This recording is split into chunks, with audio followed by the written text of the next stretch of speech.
Hi guys, I'm gonna be reviewing Mad Max Fury Road. Witness me!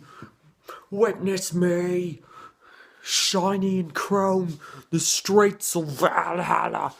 Seriously, those characters, they're just like the crazy cult that said all those stupid phrases. I mean, was it in I don't know if it was intended to be comical, like silly, but it kind of made the villains less threatening. I thought they still worked though. The movie was very good though.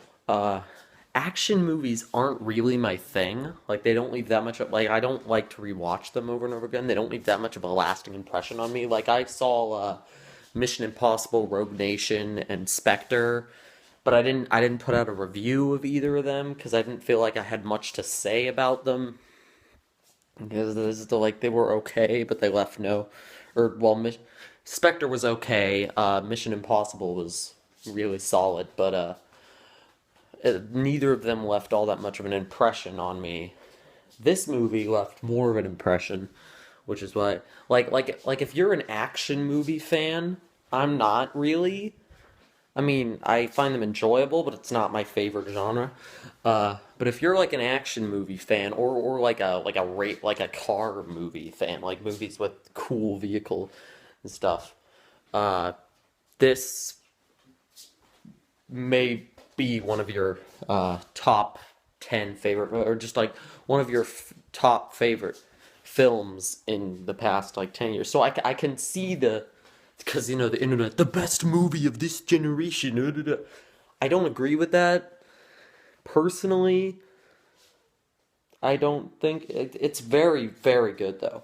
Uh, the action is superb, and it's not the main complaint that I hear from people who aren't as huge fans of it.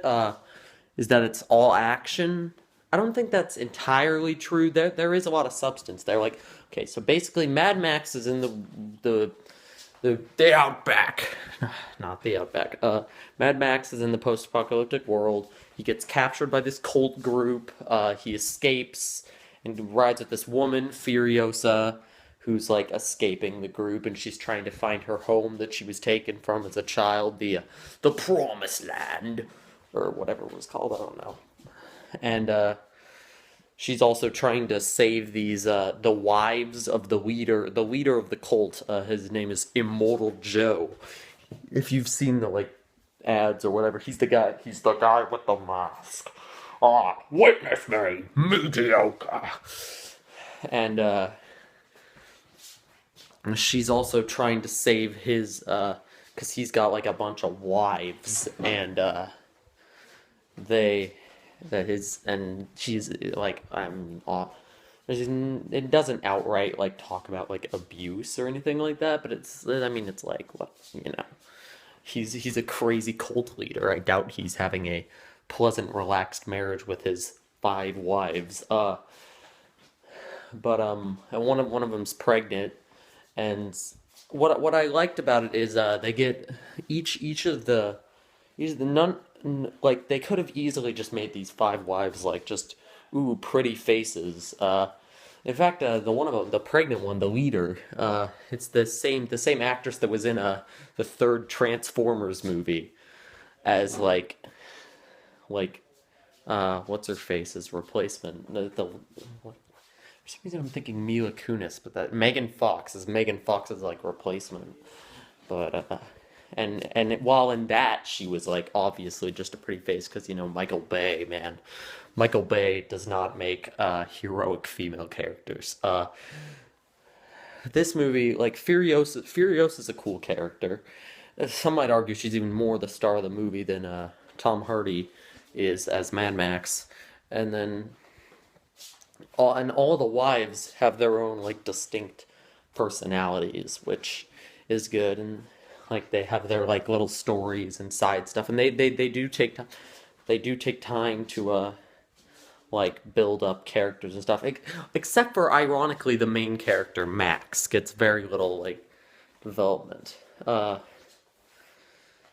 Honestly, I think it's because of Tom Hardy. I really don't think Tom Hardy is that good of an actor. I mean, like, I think about the roles that I can think of that he's been in. He was Bane with the mask on. He didn't have to do much. His lines could have been dubbed over. Who knows? And then Max, who's kind of the same. Like, Max actually has like a face mask thing stuck on him for the first bit of the movie. And like even when he gets it off, he doesn't talk much. Or when he does, he's talking like this, and it's hard to understand.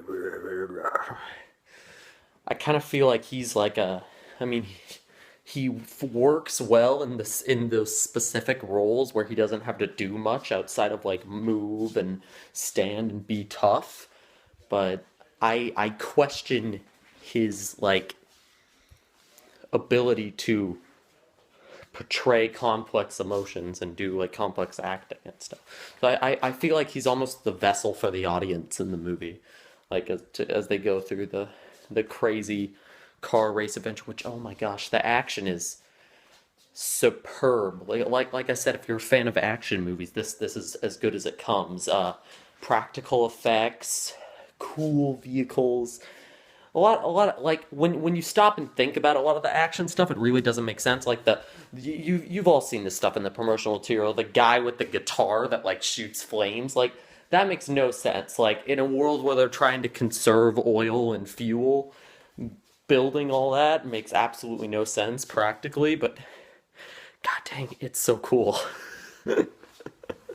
It's just one of those things where it's like logically, if you stop and think about it, it doesn't make much sense. But and I love all the action is like in this confined space. The cars never stop moving.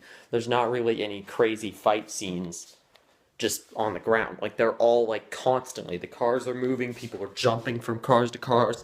You know, the shot in the trailer where the guy stabs down with the spear. There's all sorts of crazy stuff going on, and it's super cool. But and it does have some like the characters have substance and the story has substance. I mean, there's not a ton there. Obviously, the focus is the action, but over it's very good, is what I have to say. Great. I and you know nowadays with all the okay movies coming out, when a truly great movie comes out, especially one that's a reboot, because we've had so many reboots over the past that haven't been all that great. Even Jurassic World, which made a ton of money, is really not that good. But Mad Max, so when it comes out great, people are gonna be like, "Oh my God, it's a masterpiece! It's the greatest movie of the generation." I don't agree with that. I think it's a little overrated, but it's very, very good. And if you are an action movie fan, it's up there at the pinnacle. Uh, I'm kind of rambling, so I'm just gonna arrivederci.